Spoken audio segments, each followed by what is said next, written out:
జెరూష అన్న మాటకు అర్థం ఏంటంటే స్వాధీనం చేయబడింది లేక సొత్తు అని అర్థం. ఈరోజు ఈ జెరూష ఎవరు అని అంటే దేవునికి స్వాధీనము చేయబడినటువంటి స్త్రీ, దేవుడు తన స్వాధీనపరుచుకున్నటువంటి స్త్రీ అన్నమాట. దేవునికి సొత్తుగా మారినటువంటి స్త్రీ. ఇక్కడ దేవుని వాక్యము సూటిగా సెలవిస్తున్న మాట ఏంటంటే మీరు మీ సొత్తు కారు. దేవుని స్తోత్రం కలుగును గాక. మనందరం ఎవరమండి? మనందరం ఎవరు సొత్తు?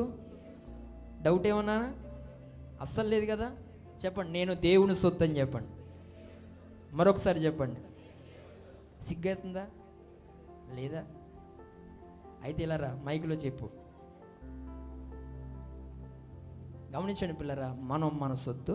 ఎందుకనంటే మనం విలువ పెట్టి కొనబడిన వారు.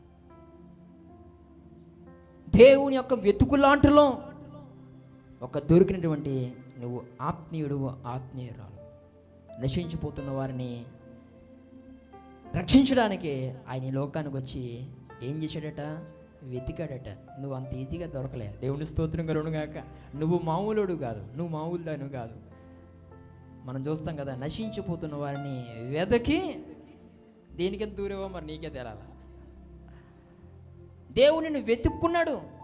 గమనించండి పిల్లరా, ఈరోజు మనం మన సొత్తు కాదు. ఈ శరీరాన్ని ఆయన విలువ పెట్టుకొనుకున్నాడు. పిల్లరా, ఈ మాట్లాడుతున్న ప్రియ సహోదరి సహోదరుడా, 100వ కీర్తన 3వ వచనం మనం చూస్తాం.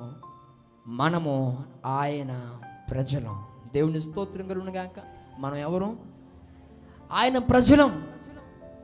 ఈరోజు ఈయన మాట్లాడుతున్న ప్రియ సహోదరి సహోదరుడా, నువ్వు దేవుని బిడ్డవి, దేవుని ఒక రక్తంలో కడగబడిన వ్యక్తివి, మారు మనసు పొంది దైవికంగా దేవునితో సహవాసం చేస్తూ ఇలాంటి మాటలను వింటూ జీవిస్తున్నటువంటి వ్యక్తివి. కానీ ఇంకా జీవితాన్ని మార్చుకోకపోతే అది నీకు సరికాదు.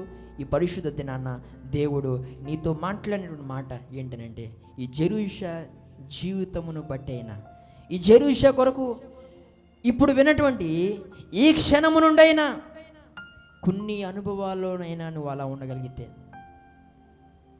నిజంగా దేవుని చూసి ఎంత మురిసిపోతాడో, దేవుని చూసి ఎంత సంతోషపడతాడో. ఈ ప్రత్యేకమైన సమయంలో ఈయన మాట్లాడుతున్న ప్రియ సహోదరి సహోదరుడు, ఈ రోజు ఈ జెరూష మనందరికీ ఒక చక్కటి పాఠాలను ఈమె నేర్పింది. ఒకటి, ఈమె ఎవరు? ఒక యాజకుని కుమార్తె.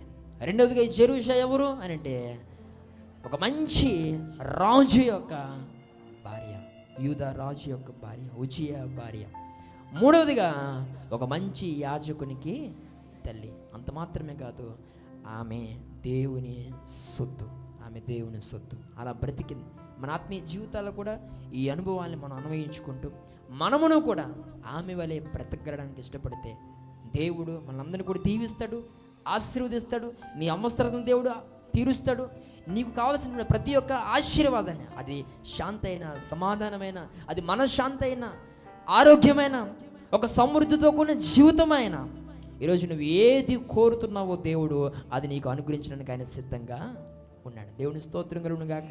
ఈ ప్రత్యేకమైన సమయంలో దేవుని సన్నిధిలో ఒక తీర్మానం తీసుకుందాం. అయ్యా ఈ జెరూష వలె నేను ఉంటాను, ఈ యొక్క యెరూష వలె ప్రభువా నేను జీవిస్తాను. దేవుని యొక్క సన్నిధిలో మనం ఒక మాట ఇచ్చి ప్రార్థన చేసుకోగలిగితే దేవుడు ఖచ్చితంగా మనం దీవిస్తాడు. అటు కృప సహాయం దేవుడు మనకి, మన కుటుంబాలకు దయచేయును గాక. ఆమేన్.